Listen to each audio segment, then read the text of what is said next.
चलो हम अपना फिर आगे से स्टार्ट करें। रिवीजन वाला तो देखो रिकॉर्ड नहीं हो पाया, लाइट का इशू चल रहा था, कोई नहीं। चलो अब नेक्स्ट हेडिंग डालो हमारा स्लो कर्व्स। हमने टी आर एम आर और वो पढ़ा था ना, ए आर, हाँ या ना, उसी के कर्व्स बनाने हैं। अच्छा पहले पेजेस दिखाओ कितने कितने बचे हैं, मैं फिर बताऊंगी कि कहाँ से क्या बनाना है।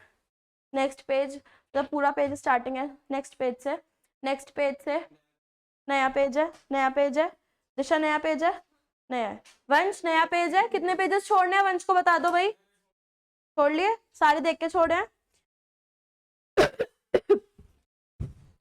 देखो हमें कर्व कैसा बनाना है, एक कर्व उसके नीचे दूसरा कर्व, क्योंकि हमें फिर जैसे हम लाइंस बनाते हैं ना, जैसे हमने कौन से उसमें की थी, टीसी एमसी एसी में की थी शायद हमने वो वाला कर्व्स, दो कर्व्स पैरेलल बना के उसमें हमने मेजरमेंट्स करनी स्टार्ट की थी, वैसे ही कर्व बनाना है, ठीक है।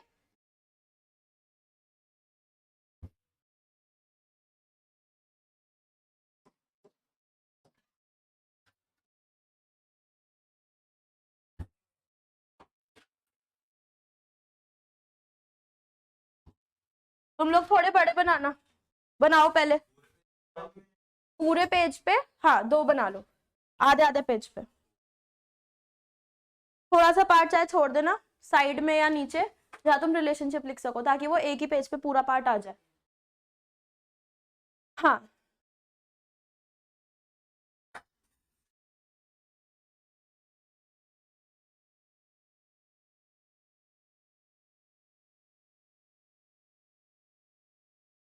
बन गया ये।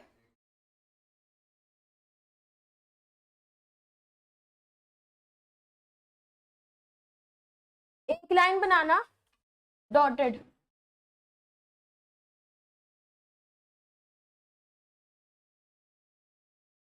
दोनों कर्व्स को इक्वली कट करनी चाहिए। अच्छा हमारा जो ए आर कर्व होता है उसका दूसरा नाम क्या होता है? Demand curve. Demand curve, demand curve कैसा बनता है? डाउनवर्ड स्लोपिंग टूवर्ड्स राइट, यानी कि ए आर कर्व कैसा बनेगा? Downward sloping towards right. Clear, बन गया, ये बन गया। टी आर बनाना, पहले टी आर जो होता है ना वो बढ़ता है डिक्रीजिंग रेट से, उसके बाद वो फॉल करता है। ये हमारा क्या है? T R. अब जो हमारा ए आर है, क्या वो कभी भी नेगेटिव हो सकता है? कभी भी जीरो हो सकता है? नहीं हो सकता। यानी कि यहां से कहीं से स्टार्ट करना, ये है हमारा क्या? Average revenue curve. Demand curve भी कुछ कुछ ऐसा ही बनता था ना हमारा, 5 डिग्रीज होती थी, 5 में से कोई सी ना कोई सी 1 डिग्री तो ये होती थी, याद है या नहीं है? वेयर एज एम आर को इस लाइन पे तुम्हें करना है 0। क्लियर है? और फिर नेगेटिव।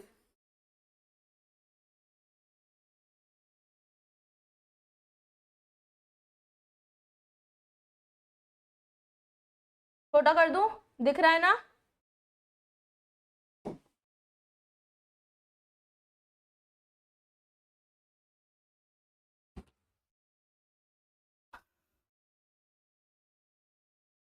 बन गया। यहाँ पे क्या हो रहा है? इस केस पे क्या हो रहा है? T R is increasing at diminishing rate.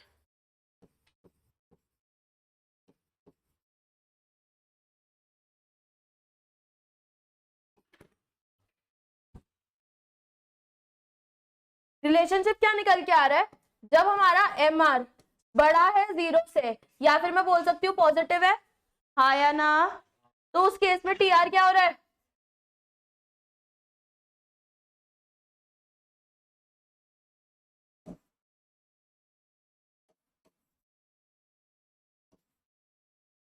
अब जब मेरा एम आर इक्वल टू 0 है, उस केस में टी आर मैक्सिमम या फिर T R is at its highest point.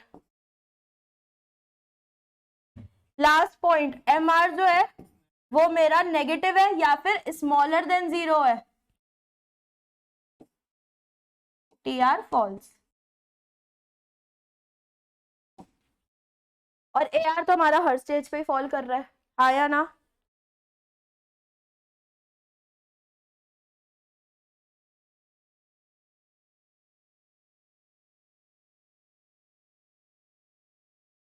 ये जो ए आर है ना, यहाँ पे स्लैश करके लिख लेना है कि ये डिमांड कर्व भी है।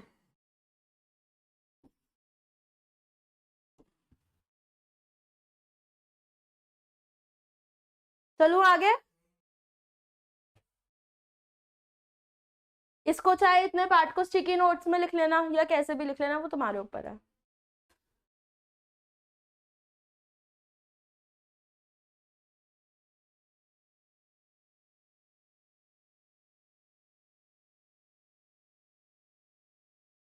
चलूं।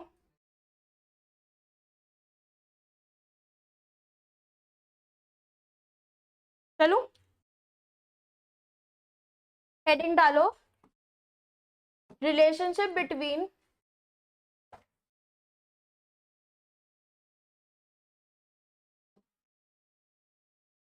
ED, MR, AR and TR.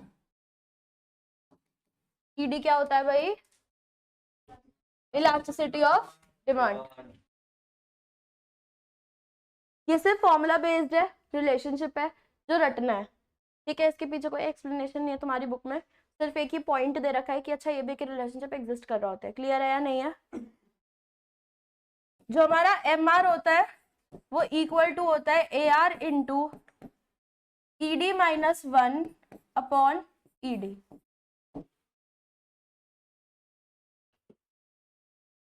और ईडी क्या है यहाँ पे? प्राइस इलास्टिसिटी ऑफ डिमांड, क्योंकि यहाँ पे प्राइस की बात हो रही है, रेवेन्यू की बात हो रही है, हाँ या ना? इस फॉर्मूले को बड़ा बड़ा लिखना थोड़ा।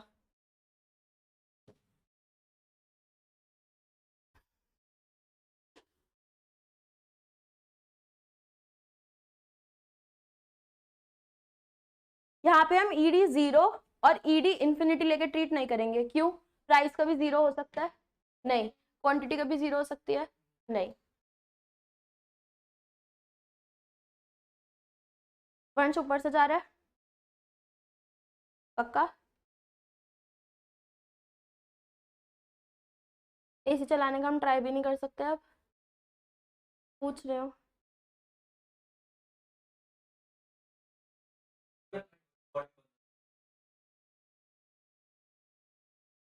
पूछ लो, पूछ के देख लो, देख लो भैया है भी या नहीं है।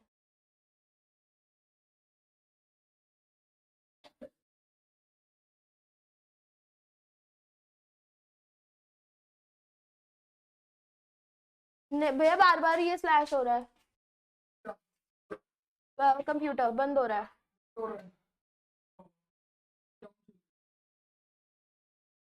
क्या हो सकता है? हम्म।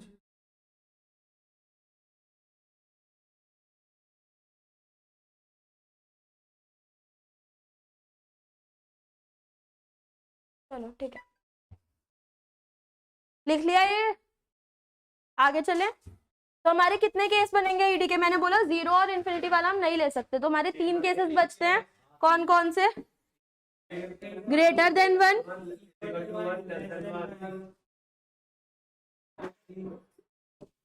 सॉरी,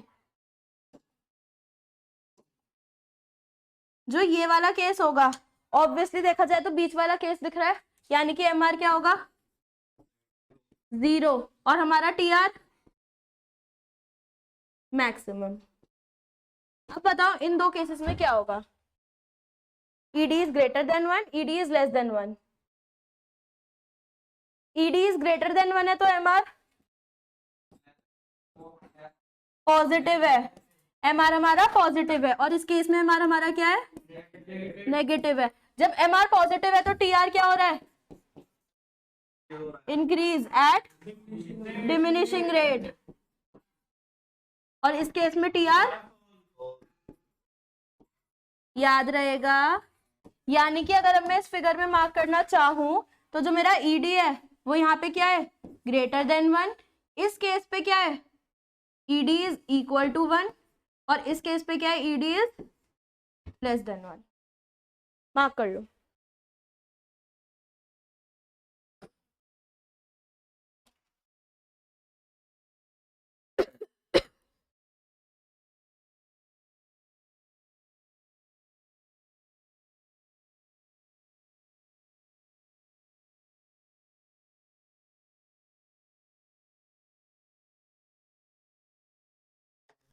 ये पंखा कम हो रहा है क्या?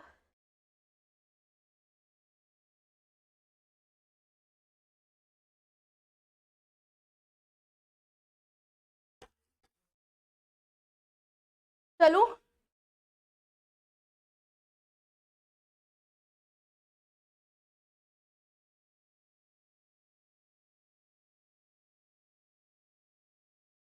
ठीक है, बैक ही तो है, प्रीवियस पेज ही तो है, इससे प्रीवियस तो है ही नहीं। हे भगवान, गर्मी में बुद्धि से लग गई है थोड़ी थोड़ी सबकी।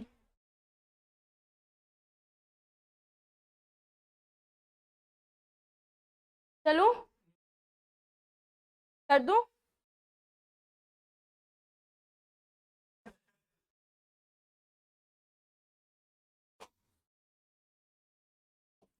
शट डाउन पॉइंट क्या होता है भाई, अभी तुम लोगों ने बताया।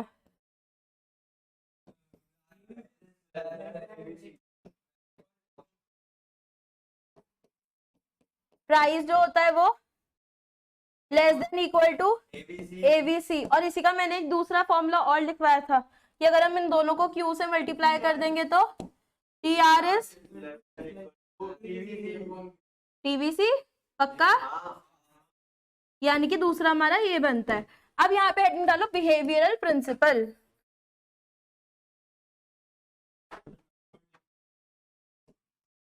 मैं तो याद दिलाया है क्योंकि यहाँ पे अब जो हम ये पढ़ रहे हैं कॉन्सेप्ट, उसमें इसकी नीड है।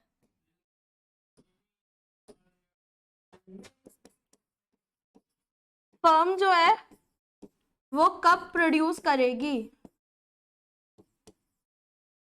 हाँ जी, किसकी? हाँ, हाँ जी बताओ भाई। अगर ये मेरा शटडाउन पॉइंट है तो फर्म कब प्रोड्यूस करेगी? यानी कि जब मेरा टी आर, जो टी आर है वो तो शटडाउन पॉइंट है, यानी कि फर्म इस पॉइंट तक प्रोड्यूस करेगी। क्लियर है? एक छोटा सा पॉइंट और है, वो हाइपोथेटिकल सिचुएशन है, रटने वाला पार्ट हो गया। ये वाला तो समझ में आ गया होगा क्योंकि शटडाउन पॉइंट हमने लिंक किया था, हाँ या ना? ये एक पॉइंट है, ये एग्जाम क्वेश्चन है दोनों। नेक्स्ट होता है प्रॉफिट मैक्सिमाइजेशन कब होगा? कब होगा, अंदाजा लगा सकते हो?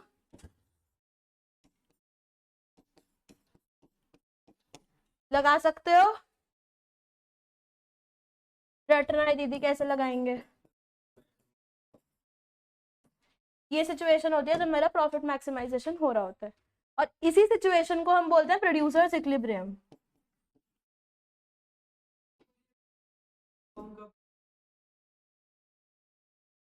हाँ, शटडाउन में तो लेस देन इक्वल टू है, इक्वल टू तक, तक शटडाउन भी तब होगा, और इक्वल टू तक ही तो तुम प्रोड्यूस करोगे। इक्वल टू से 0.1% तक ही तो तुम करोगे ना, तो वो एक तरह से इक्वल टू तक ही माना जाता है। चलो आगे, यहाँ पे मेरी यूनिट 1 खत्म हो गई है। नेक्स्ट पेज पे हेडिंग डालो यूनिट 2।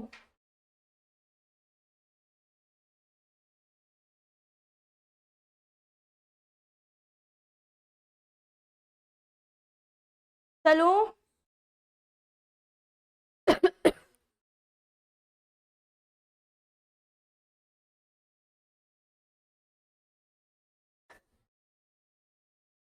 रिकॉर्डिंग के बाद चला लेना।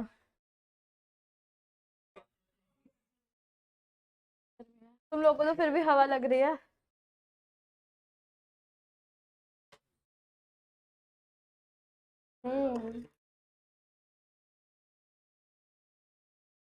ये बंद करके दूसरी लाइट तो 4 जलेंगे, अभी तो 3 ही जल रही है। नहीं, अभी 4 ही जल रही है, लाइट रिकॉर्डिंग में नहीं आती फिर। मेरे से पूछा ऐसा कर सकते हैं? ठीक, क्योंकि यार एसी वोल्टेज ज्यादा लेता है ना कंपेयर टू पंखा। हाँ पता चला, इसे खुला रिकॉर्डिंग आधी हुई फिर नहीं कंटिन्यू होगी। चलो आगे चलो। यूनिट 2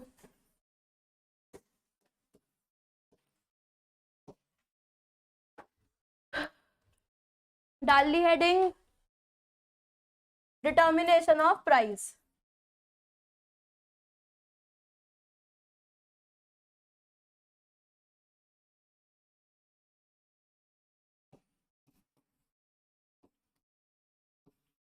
यहाँ पे हम देखेंगे हमारे इक्विलिब्रियम में कि हमारा इक्विलिब्रियम प्राइस और इक्विलिब्रियम क्वांटिटी क्या निकल सकती है। क्लियर है या नहीं है?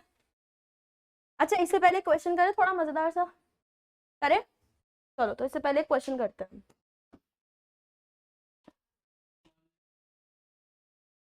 बोर्ड पे कर लेना क्वेश्चन, मत करो लिख के।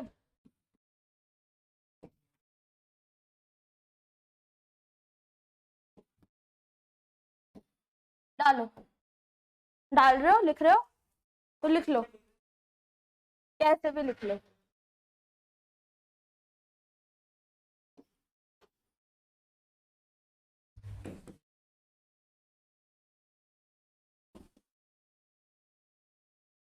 आओ भाई कौन करेगा सॉल्व? ये तीनों चीजें निकालनी है, ले लो टाइम कर लो। टीआर के लिए एक जन आएगा, एआर के लिए एक जन आएगा और एमआर के लिए एक जगह आएगा। और मैं गारंटी ले सकती हूँ एमआर में कोई ना कोई गलती जरूर करेगा। हाँ एआर के लिए आओ।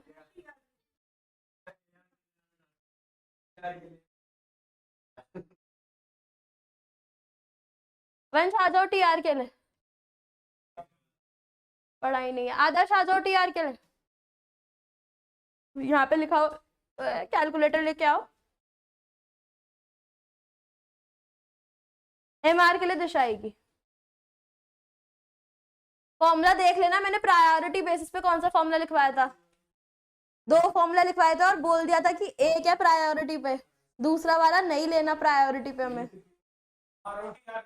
आओ वो मैं देखूंगी।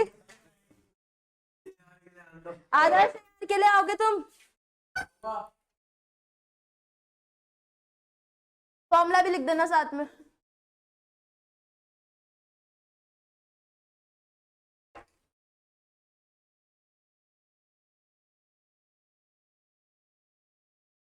उसकी तरफ क्या देखना है?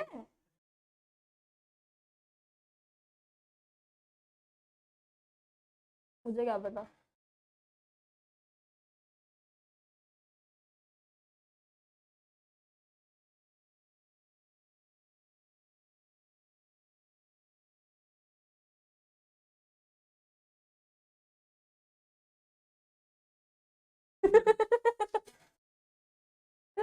अरे भैया 14 का टेबल नहीं आता था। 7 4 जा 28, 2 इन द कैरी, 7 1 जा 7 प्लस 2 9।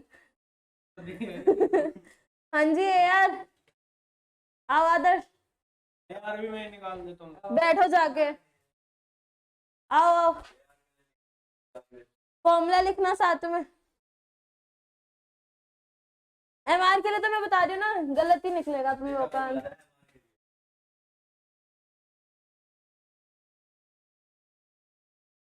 वो बंदा आया नहीं था, उसने फिर भी कर दिया क्वेश्चन, तो उसको तो फिर भी उसने तो पढ़ा ही नहीं। चुप रहो तुम, देख देख के निकाल रहे हो। देख देख के नहीं निकाल तो और क्या होता है इसमें?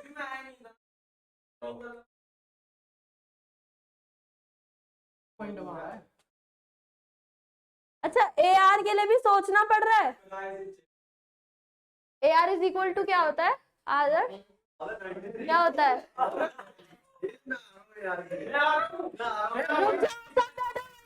सब बैठो, लाओ लाओ लाओ, चलो बैठ जाओ। AR is equal to price, फिर ये भी नहीं निकला। 9 8 7 6 9.3 क्यों आएगा? 54/6 करो तो 54/6 करो कैलकुलेटर, तो कैलकुलेटर ही खराब है ना। तो 6 का टेबल आता ना 9 का टेबल आता। ये देखो बहुत बढ़िया। आ जाओ दिशा एमआर।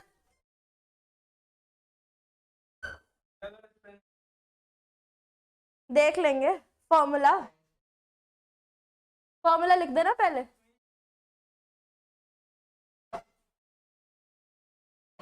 बैठ जाओ गलत है।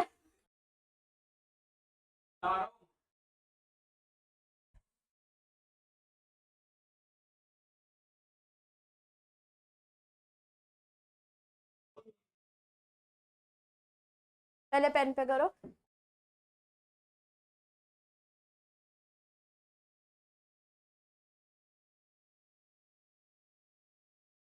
बैठ जाओ, गलत है फॉर्मूला।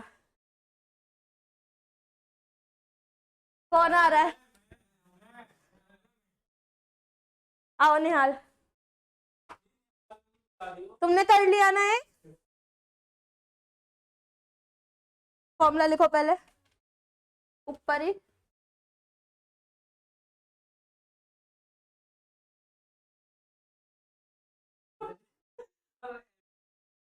चलो चलो करो करो, कैलकुलेटर लाना चाहिए था। कैलकुलेटर दे दो निहाल को। फर्स्ट पे निल होता है। हाँ फर्स्ट पे निल होता है।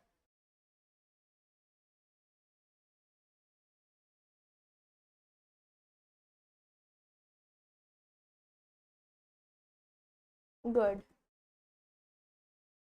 हम्म। तुम देख रहे हो उसकी कैलकुलेशन कितनी एक्यूरेट आ रही है।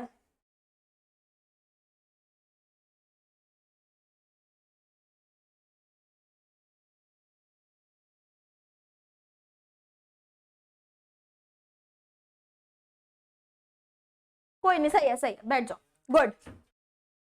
नेक्स्ट क्वेश्चन, एक और। हम्म। हम्म। हम्म।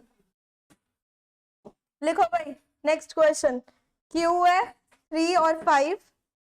एमआर है 4 9। टीआर यहाँ पे दे रखा है तुम्हें 22। ये तुम्हें निकालना है। कौन आएगा?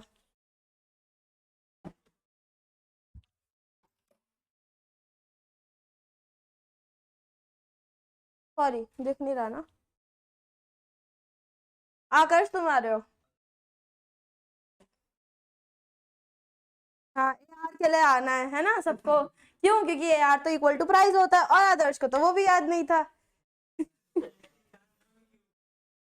इतनी बुद्धि, 1 मिनट मैं बैक कर रही हूँ, इतनी बुद्धि थोड़ी सी खुद लगाना।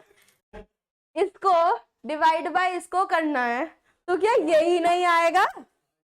तो फिर हे भगवान। एक बार को प्राइस ना दिया होता तो मैं कहती कि अच्छा ठीक है तुम करके दिखाओ। तुम्हें प्राइस दे रखा है साक्षात।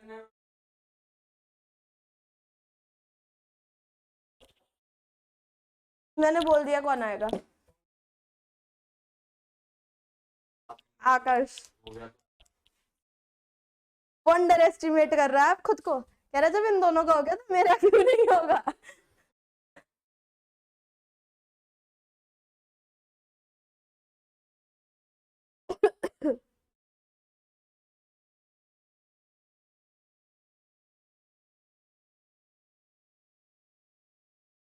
कोई नहीं समझ में आ रहा है।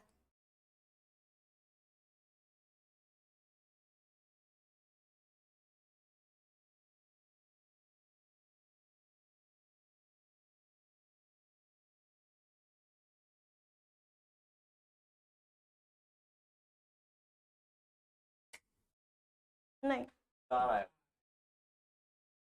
गलत है।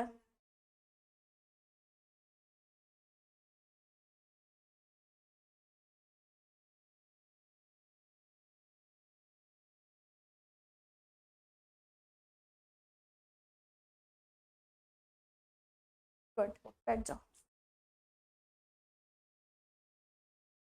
चलो ये यूनिट को स्टार्ट करते हैं, ठीक है।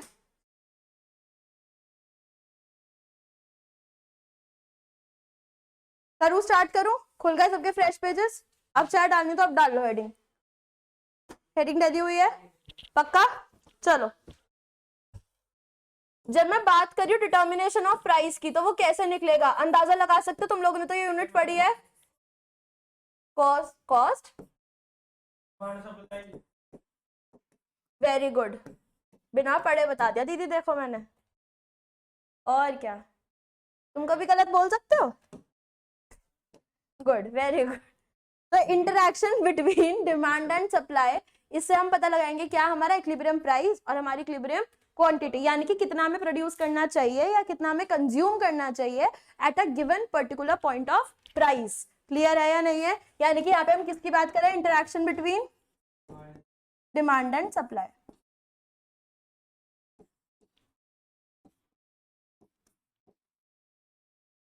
अब पहले ये बताओ, सबने नेक्स्ट पेज से स्टार्ट किया है? आधा पेज से ज्यादा तो बच रहा होगा। एक स्केड्यूल और एक डायग्राम इस पेज पे बनाएंगे, उसके बाद हमारे डायग्राम्स ही डायग्राम्स है इस यूनिट में। क्लियर है? तो वो हम नेक्स्ट पेज से फिर दूसरे डायग्राम्स बनाना स्टार्ट करेंगे। एक स्केड्यूल बनाना है, कर दूं मैं छोटा इसको? यहाँ पे हम स्केड्यूल बनाएंगे ना, उससे क्लियर हो जाएंगी चीजें।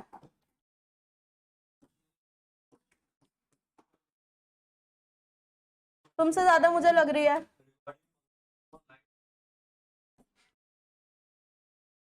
क्वांटिटी डिमांडेड, क्या लग गया? वहां पे रिकॉर्डिंग भी नहीं होगी ना?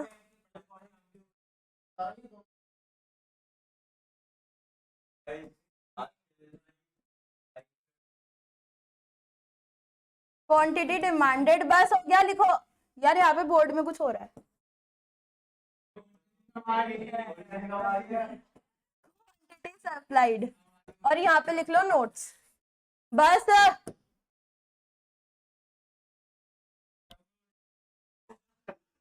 तुम्हारा ये हाल हो रहा है तो मेरा क्या हो रहा होगा? यहाँ तो पंखा भी नहीं है। हे भगवान। 10, 20, 30, 40, 50, जो मेरी क्वांटिटी डिमांडेड है वो क्या होती है, बढ़ती है घटती है प्राइस के बढ़ने से? प्राइस बढ़ रहा है तो क्वांटिटी डिमांडेड घट रही होगी, तो 500, 400, 300, 200 एंड 100। और सब क्वांटिटी सप्लाइड क्या होती है, बढ़ती है। याद है या नहीं है चैप्टर 2? लग तो नहीं रहा।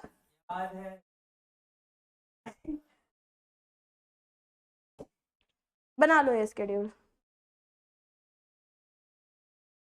अच्छा, क्वांटिटी डिमांडेड किसके केस में होती है, कंज्यूमर या प्रोड्यूसर? कंज्यूमर। और क्वांटिटी सप्लाइड प्रोड्यूसर।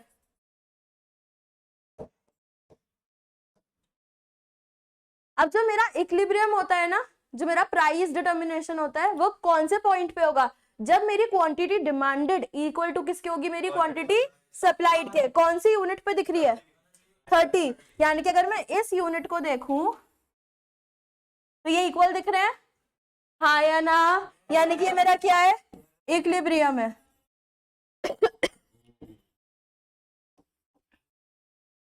यहाँ पे क्या दिख रहा है, डिमांड ज्यादा है या सप्लाई ज्यादा है? डिमांड ज्यादा है, हाँ या ना? तो इस केस को बोलते हैं एक्सेस डिमांड। क्या बोलते हैं? Excess demand. ईडी का तो कोई रिलेशनशिप ही नहीं है। ए एस, हाँ ठीक है। तो यहाँ पे क्या होगा फिर, यहाँ पे एक्सेस सप्लाई। बन गया ये स्केड्यूल सबका? डायग्राम बनाए? Next page. नीचे स्पेस बच रही है? नहीं बची, स्पेस बच रही है सबके पास नीचे? आ जाएगा, आ जाएगा, आ जाएगा, इसी का बनेगा, आ जाएगा, आ जाएगा। माय गॉड, आ जाएगा। चल दू आगे।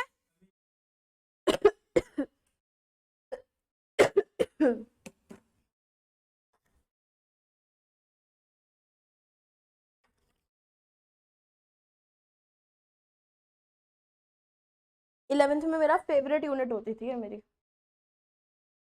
क्योंकि इसमें याद कुछ करना ही नहीं, जो देगा बस उसके अकॉर्डिंग डायग्राम बनाना है, और मैं तुम लोगों से बनवाऊंगी डायग्राम। चलूं आगे, डायग्राम बनाओ भाई इसका। डिमांड का कर्व कैसा बनता है? स्लोपिंग टुवर्ड्स राइट, ये क्या मेरा डीडी, और सप्लाई का एस, यानी कि इस पॉइंट पे ये मेरा क्या दे रखा होता है हमें, प्राइस, और ये हमें क्या दे रखी होती है हमें, क्वांटिटी। यानी कि यहाँ पे ये वाला पॉइंट क्या बनेगा मेरा, इक्विलिब्रियम प्राइस, और ये वाली क्वांटिटी इक्विलिब्रियम क्वांटिटी। क्लियर है या नहीं है? अब इस फिगर के ऊपर वाला पार्ट शेड करना है तुम लोग को, पेंसिल से या हाइलाइटर से कर लेना। जो तुम्हारा ये वाला पार्ट है, ये कौन सा पार्ट बनेगा, डिमांड ज्यादा है या सप्लाई ज्यादा है? सप्लाई ज्यादा है। पक्का? पक्का। श्योर हो? श्योर है। मुझे तो नहीं लग रहा, बराबर। दोनों बराबर लग रहे हैं। सप्लाई ज्यादा है। यानी कि ये केस कौन सा बनेगा, एक्सेस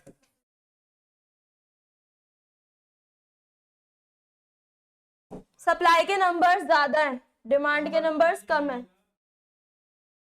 नंबर्स तो यहाँ बढ़ते हैं और यहाँ बढ़ते हैं, यहाँ पे बढ़ रहे हैं, यहाँ पे देखो ये कम है whereas ये ज्यादा है, तो सप्लाई ज्यादा हुई है नहीं हुई? नहीं समझ में आया? इधर देखो, ये 1 2 3 4 5 6 7 8, यहाँ पे भी 1 2 3 4 5 6 7 8, यहाँ पे 1 है, ये 2 है, ये 3 है, ये 4 है, लेकिन ये सारे 7 8 9 है। यानी कि सप्लाई वाला कर्व क्या हुआ मेरा, ज्यादा हुआ एज कंपेयर टू डिमांड वाला कर्व। क्लियर है? अब समझ में आ गया? और ये वाला केस मेरा क्या बनेगा, ये वाला केस बताओ भाई।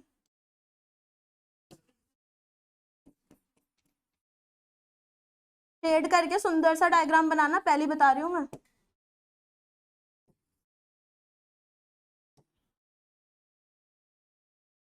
हो गया?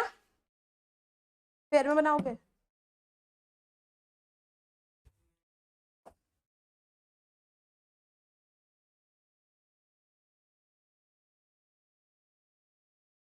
ये तो हमारे कुछ प्रोडक्ट्स, सब प्रोडक्ट्स के लिए ये होता है कि हम अपना इक्विलिब्रियम प्राइस कैसे निकालेंगे, कैसे निकालेंगे, डिमांड और सप्लाई को जज करके। बट कुछ केसेस में ऐसा होता है जहां पे हमारी गवर्नमेंट इंटरवीन कर रही होती है, जैसे इन सम केसेस, मैंने एग्जांपल पूछा है।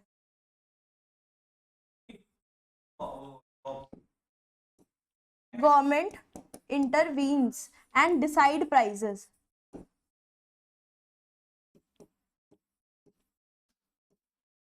इसे नीचे लिखना, मैं इधर लिख रही हूं। एग्जाम्पल, केरोसिन, फर्टिलाइजर, वो तो राशन की चीजें हो गई ना यार।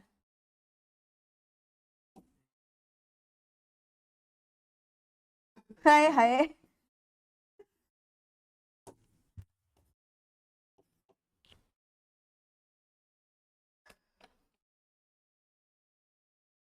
चलो अब आगे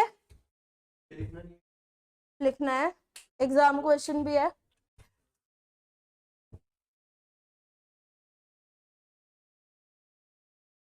नहीं,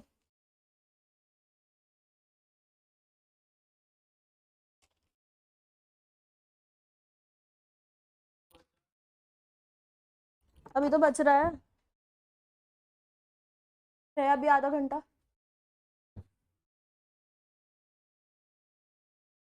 चलो आगे, एक डायग्राम नहीं बन के दे रहा। नीचे लिखने को बोला था वो चीज मैंने। अब तो लिख दिया, काटना मत।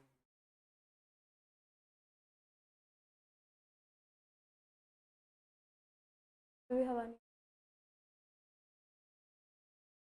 चलो, कैसे हो गई?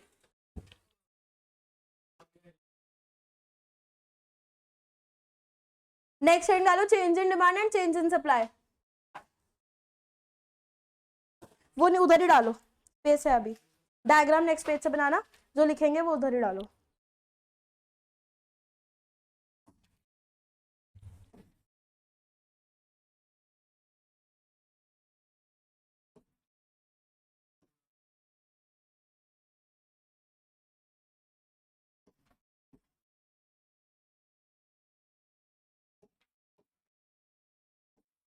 अच्छा, हमने चेंज इन डिमांड और चेंज इन सप्लाई दो दो तरीके की पढ़ी थी। कौन कौन सी? या एक्सपेंशन कॉन्ट्रैक्शन था या इंक्रीज डिक्रीज था? चेंज इन डिमांड और चेंज इन सप्लाई में क्या था? इंक्रीज डिक्रीज या एक्सपेंशन कॉन्ट्रैक्शन? श्योर हो? पक्का? लॉक कर दूं? चलो, इंक्रीज इन डिमांड और डिक्रीज इन डिमांड। और यहां पे भी क्या था? इंक्रीज और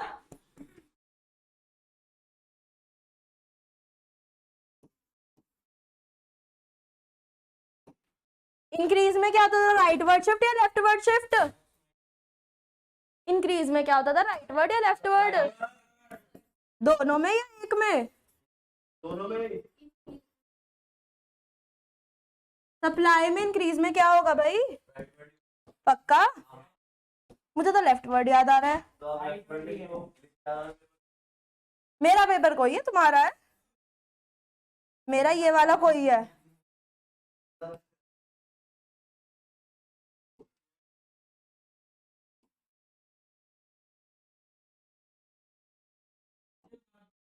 पूछो,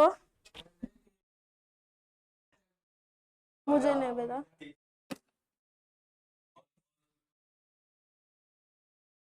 वो कंपलसरी नहीं होता क्योंकि वो तुम्हारी कैजुअल इनकम है। तुमने लॉटरीज है ना वो एक तरीके की, उस पे भी लॉटरी से विनिंग होती है तो उस पे भी देना पड़ता है 30%।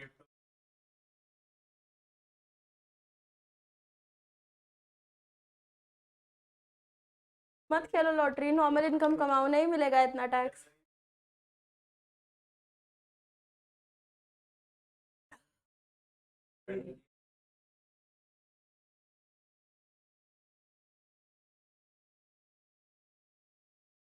टैक्स जब पढ़ने बैठोगे ना दिमाग घुमा देगी, और जब समझ में आएगा कि इतना देना पड़ता है, गवर्नमेंट इतना खाती है हमसे।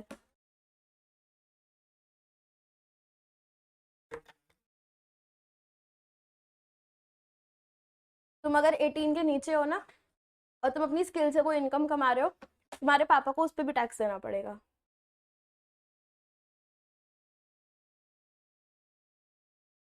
क्योंकि तुम टैक्स नहीं भर सकते ना गवर्नमेंट को, तो तुम्हारे मदर या फादर में से जिसकी इनकम ज्यादा होती है वो भरता है। छुपाना ही तो होता है सारा सीए का काम। सीए का काम ही तो ये है, इनकम छुपाना।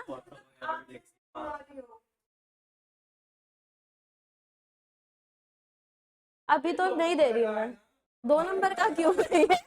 अरे कोचिंग ही 2 नंबर का है, ये बताती हूँ मैं। और पहली बात, मेरा एग्जाम है ना, मेरी इनकम 12.5 लाख तो मैं, और अब तो और बढ़ गया, 12 लाख का हो गया ना स्लैब अब। 12 लाख तक कोई नहीं, कुछ हमें टैक्स नहीं देना होता। 12 लाख तक की इनकम है तो 12 लाख से ऊपर पे टैक्स देना, और ये तो मेरी नॉर्मल इनकम है तो 12 लाख से कम है ना, मुझे तो देना ही नहीं है। इसलिए जिनका अगर 13 लाख भी होता है ना उन्हें रिबेट मिल जाता है। अब मुझे ये नहीं पता नई वाली रिजीम में रिबेट का क्या सिस्टम आया है, मैंने पढ़ा नहीं है, बट ओल्ड 12 पे 75 पे टैक्स नहीं देना 12,75,000 तो देना। हाँ ठीक है, ठीक है, ठीक है, ठीक है। उसमें भी और केसेस आते हैं, मार्जिन रिलीफ भी मिलता है। न्यू में भी है, ओल्ड में तो एमआर है ही नहीं, न्यू में एमआर सिर्फ।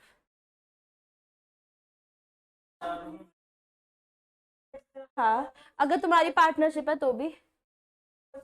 हाँ, कंपनी को अपनी इनकम पे टैक्स देना, जो कंपनी और लोगों से खर्चा करके कमा रही है, और एम्प्लॉइज को अपनी इनकम पे देना है। मतलब फॉर एग्जांपल मैं कोचिंग में पढ़ा रही हूँ, भैया अपनी फर्म का टैक्स अलग भरेंगे और मैं अपनी इनकम का टैक्स अलग भरूंगी, भैया अपनी इनकम का टैक्स अलग भरेंगे। हाँ, हाँ गवर्नमेंट अंधा पैसा कमा रही, तब भी कुछ नहीं लगाती भाई। हम निकालते हैं फर्म्स के, करोड़ों करोड़ों में आते हैं, कहाँ जा रहा है पैसा। चलूं आगे, चलूं, चलो चलो। अरे यार, यार ये वाला कॉन्सेप्ट और कर लो, साइमल्टेनियस चेंज कल कर लेंगे। यार मेरे को तो लग रहा है अभी पूरी गर्मी ये इशू रहेगा। 11-11 और विश मांगो सब। 11-12 हो गए। अब 11 हो गए। ये इशू तो मेरे ख्याल से गर्मी का तो अब रहेगा ही फिर। नहीं तुम लोग कहते कल भी था। तो यार फ्लैश तो यही होगा ना बार बार, अगर वोल्टेज कम होंगे तो। क्योंकि मेरे घर पे भी एक हफ्ते से इशू आ रहा है वोल्टेज का, तो यार बहुत गंदा इशू चल, क्योंकि वही गर्मी इतनी ज्यादा पड़ रही है ना।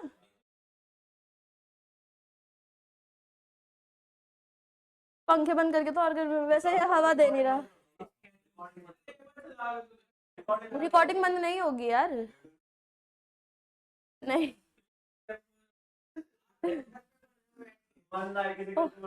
तुम्हारी आवाज नहीं जा रही होगी। भैया बैठे हैं बाहर।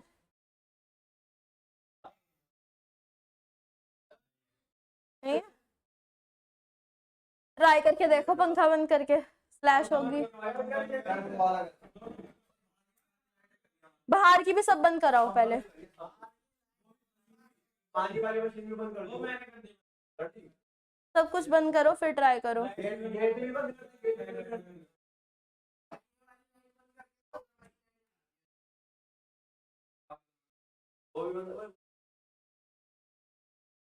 कैमरा बंद मत करना, पैनल और एसी, बस ये 3 चीजें चलाओ। अरे भैया खोलो लाइट,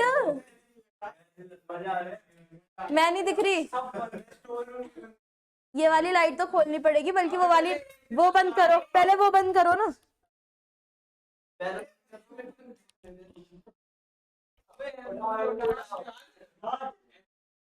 वो वाली लाइट बंद करो, वो वाली लाइट बंद करो। चल गया।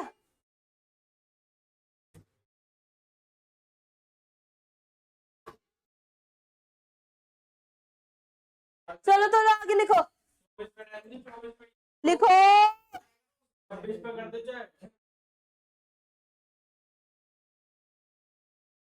अब हमारे 4 केस बन रहे हैं, हाँ या ना।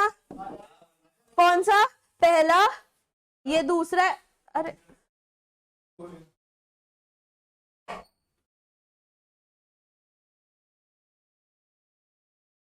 अभी तक तो चल रही है, क्या है?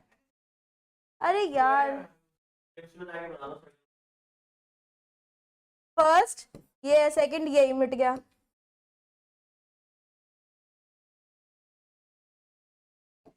थर्ड, और ये हो गया फोर्थ। ये नंबरिंग ढंग से डालना, क्योंकि यही नंबरिंग तुम्हारे डायग्राम्स की होगी। चलूं, चलूं। अब देखो तुम्हारे पास 2 ऑप्शंस हैं, या तो तुम 2-2 डायग्राम ऐसे बनाओ, या फिर चारों डायग्राम मतलब 2 पेज लेके बनाओ। जैसे तुम्हारे पास स्पेस है तो तुम क्या कर सकते हो, एक डायग्राम इधर, एक डायग्राम इधर की साइड। तुम्हारा रजिस्टर पतला है तो दिक्कत आएगी, एक डायग्राम इधर की साइड, एक डायग्राम इधर की साइड, फिर उसके नीचे एक डायग्राम इधर की साइड, ताकि चारों डायग्राम्स एक ही पेज पर आ जाए। थोड़े छोटे छोटे बना लेना, 2 आ जाएंगे तुम्हारे, 2 तो आ जाए क्योंकि तुम थोड़ा बड़ा लिखते हो, 2 आ जाएंगे आराम से। सही 2 ही बनाना इस पेज पे, ठीक है? तुम्हारे चारों आ जाएंगे इस पेज पे, तुम्हारे भी 2 ही आएंगे, नहीं 2, ठीक है? चलो पहला,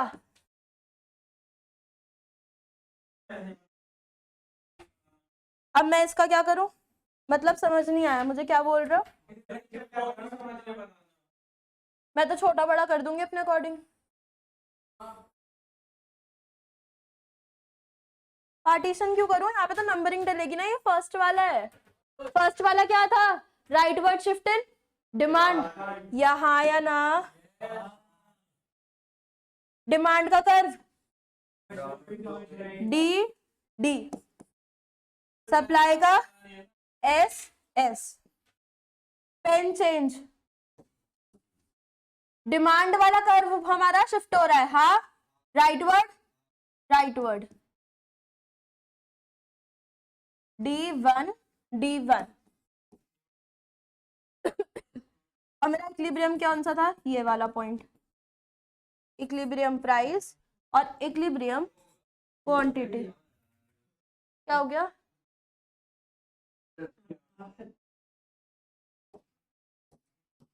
हाँ बेटा देखो अब देखो मेरा इक्विलिब्रियम प्राइस क्या होगा, बढ़ गया, इक्विलिब्रियम प्राइस 1, और यहाँ पे ये Q1, ये भी बढ़ गया और ये भी। एरोस ध्यान से बनाने हैं, यानी कि जब मेरी डिमांड बढ़ती है, हाँ या ना, तो उस केस में क्या होता है, प्राइस भी बढ़ रहा है और क्वांटिटी भी बढ़ रही है। ये तुम लोग इसके नीचे लिखना, जब डिमांड बढ़ रही है तो प्राइस भी बढ़ रहा है, क्वांटिटी भी बढ़ रही है। क्लियर है,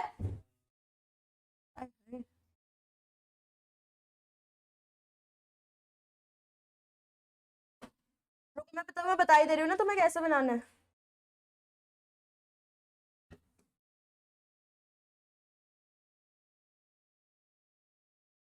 ये बनाना है तुम लोगों ने। क्लियर है, क्लियर है वंश, ऐसे बनाना है।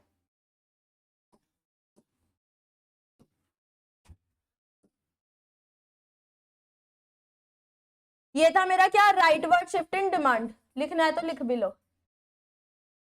तुम्हारा कुछ भरोसा नहीं है।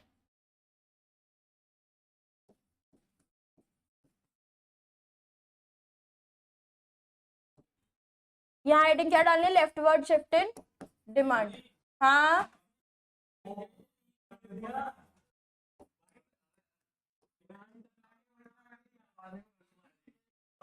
क्या हो गया,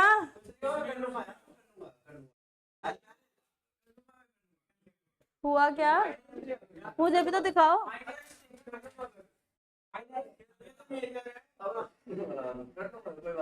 हद है, बता ही नहीं रहे।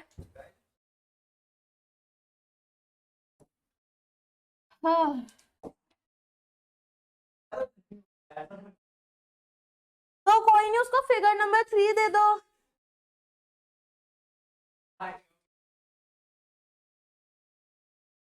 एस एस, अबे यार ये मक्खी, डी डी, और ये मेरा क्या है, इक्विलिब्रियम प्राइस और इक्विलिब्रियम क्वांटिटी। हाँ या ना, अब मैं क्या कर रही हूँ, लेफ्ट वर्ड शिफ्ट कर रही हूँ, इधर करूँ ऊपर करूँ, नीचे की तरफ, लेफ्ट वर्ड शिफ्ट है।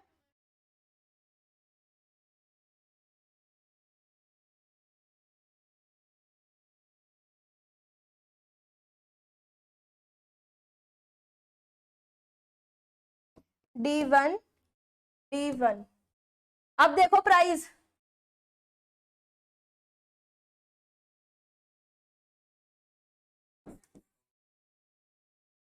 एरोस ध्यान से,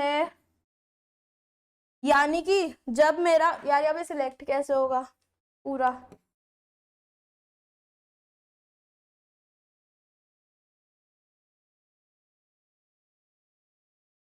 थैंक गॉड, दिख रहा है ना,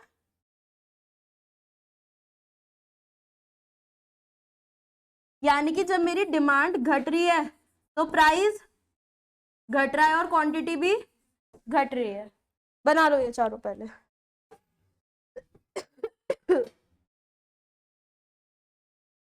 यार इसका फैन थोड़ा ऊपर कर दो।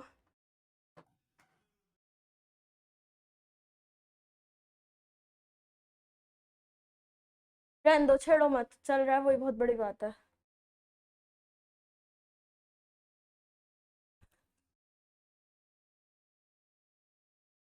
चलो आगे चलो,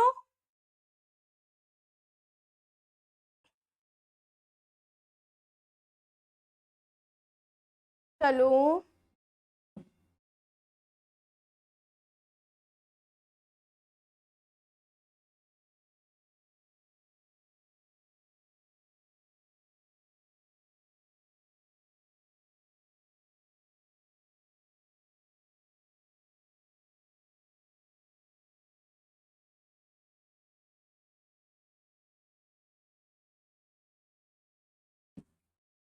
चलो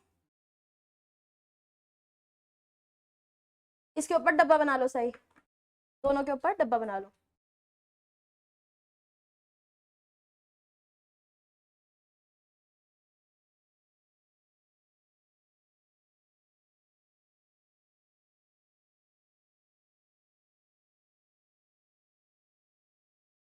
चल रही हूँ मैं आगे। अब कितनी देर लगाओगे? यूनिट 3 भी स्टार्ट करनी है।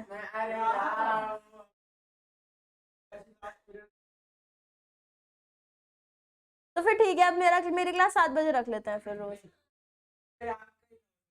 मेरा क्या लॉस है? लेकिन सुबह होती बहुत प्रोडक्टिव क्लास है तुम लोगों की। कभी ये चीज नोटिस करना, जो सुबह 7 से 8:30 तक वाली क्लास होती है वो बहुत प्रोडक्टिव होती है कंपैरेटिवली। इस टाइम में आके तो तुम थोड़ा सा एग्जॉस्ट हो जाते हो गर्मी में। सुबह के टाइम गर्मी भी नहीं होती इतनी। मेरे को कोई दिक्कत नहीं है, 7 बजे मैं बहुत खुश हूँ। दिशा भी खुश है, वंश भी खुश है। रोज नहीं, कभी कभी तो देखो होता ही है, MWF में की क्लास होती है, बट TTS 7 बजे का फिर पॉइंट है। 7 बजे ही तुम लोग आते हो, तुम 3 लेट करते हो, वंश, आदर्श और दिशा और साई, 4 बंदे लेट करते हैं।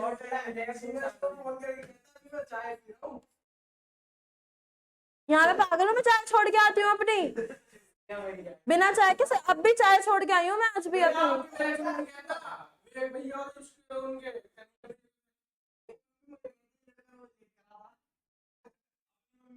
अब मुझे पता चल गया मेरी किलस गई है। मैं अपनी चाय छोड़ के आती हूँ सुबह के टाइम, और अगर मैं चाय नहीं मिलती ना सुबह, मेरा सिर दर्द हो जाता है, और आज भी मेरे हो रहा है। चुप रहो तुम। चलो आगे, चलो। क्या हो गया, कैसे हो गई?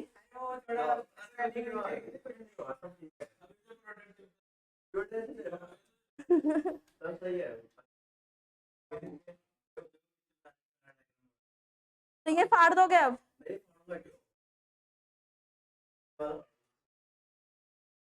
फाड़ना क्यों है? पीछे दिखाओ क्या कर रहा है, काट दिया क्या उसको?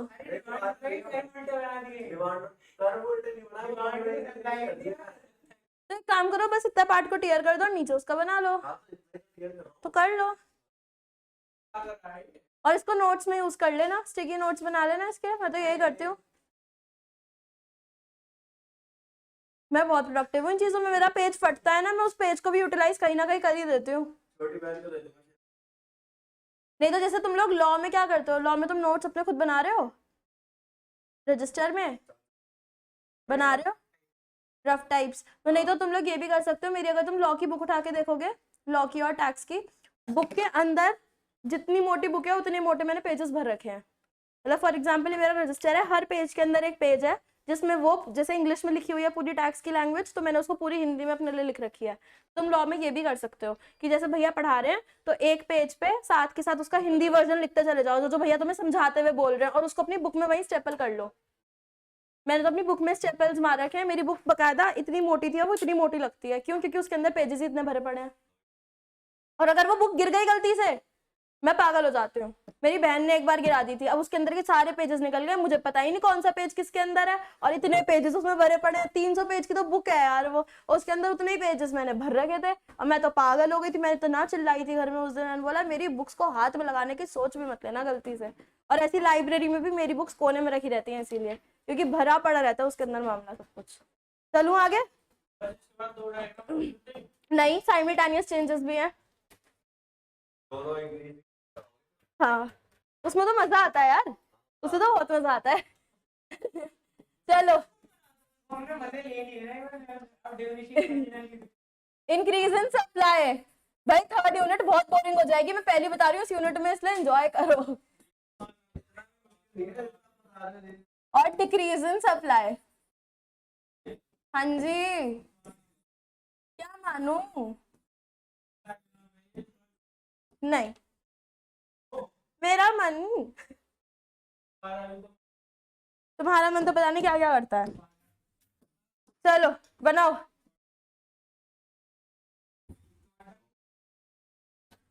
देखो, तो कांस्टेंट बनना है, इतना तो कांस्टेंट बनना है, हर फिगर में बनना है। अभी आगे इस चैप्टर में जितनी फिगर आएंगी इतना तो बनना ही बनना है।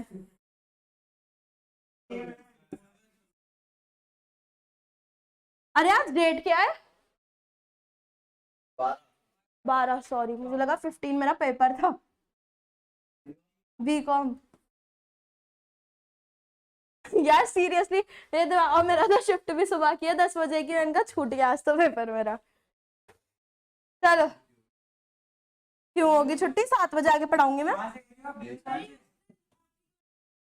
किसने बोला? क्यों नहीं होगी? 16 को भी है पेपर मेरा।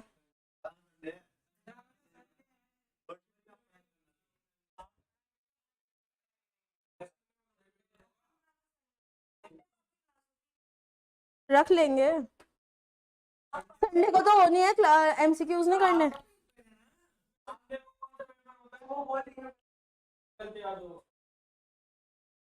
16-17 को है। 16, 17, 23, 30। 28 को क्या डे है याशिका? और 29 संडे। 28 की मोस्ट प्रोबेबली हो सकता है कि छुट्टी हो जाए। 29 को मेरे भाई की एंगेजमेंट है। हाँ, 28 को तो कुछ है ही नहीं, वहां तो सिर्फ ब्रेकफास्ट करने जाना है ना सुबह, इसीलिए तो दिन तो पढ़ सकते हैं हम सुबह। मैं अपनी क्लास लूंगी तो मैं तुम्हें क्यों नहीं पढ़ाऊंगी? बताना। अच्छा तुम एंगेजमेंट में आओगे, शादी में बुला लूंगी, ठीक है। चलो अब करें आगे। सप्लाई इंक्रीज हो रही है, शिफ्ट वर्ड किधर? इधर या इधर? नीचे या ऊपर? पक्का? लग नहीं रहा? चलो बनाओ। हाय हाय, मेरी करवा दो तुम अभी से। चलो यहाँ पे अब मेरा इक्विलिब्रियम प्राइस क्या हो रहा है, और इक्विलिब्रियम क्वांटिटी पक्का। यानी कि जब मेरी सप्लाई बढ़ेगी, सप्लाई बढ़ेगी तो प्राइस और क्वांटिटी बढ़ जाएगी। दूसरा फिगर बनाओ।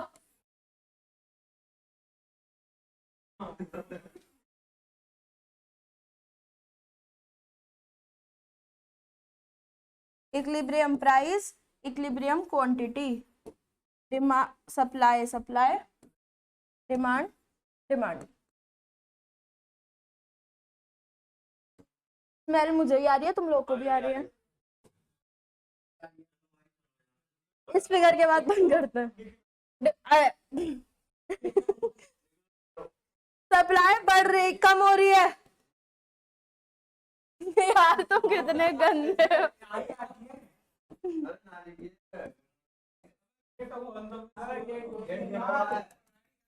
हाँ जी, प्राइस बढ़ रहा है, क्वांटिटी यानी कि जब सप्लाई कम होगी तो प्राइस बढ़ेगा और क्वांटिटी। चलिए आज के लिए इतना ही, ठीक है। साइमल्टेनियस चेंजेस का हम कॉन्सेप्ट नेक्स्ट क्लास में करते हैं। लाइक कर देना, शेयर कर देना।